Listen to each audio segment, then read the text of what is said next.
Hello అన్న గారికి నమస్కారములు. నమస్తే. ఫుల్గా ఎంజాయ్ చేద్దామని ప్లాన్ వేసాను. మావా ఎక్ పెగిలా మనసిప్ మాట్లాడుకుందాం సాయంత్రం. మనసు ఇప్పుదాం అన్ని ఇప్పుదాం లేండి. బస్ గారు వచ్చేయండి తొందరగా. సాయంకాలం తెల్లం ఊరెళ్ళిందంటేనే ఒక వైబ్ ఉండాలి. ఇది కదా వైబ్ అంటే. కూర్చుంటారంటే ఏంటి అయ్యి బాబు రాకోటే అమ్మా చారీ ఎక్కడున్నావమ్మా? మర్చిపోయాడు మంతాడండి బాబు.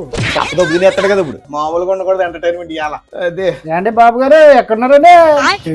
ఇప్పుడు ఎంటర్ అనుకుంటారండి. ఏదో తేడా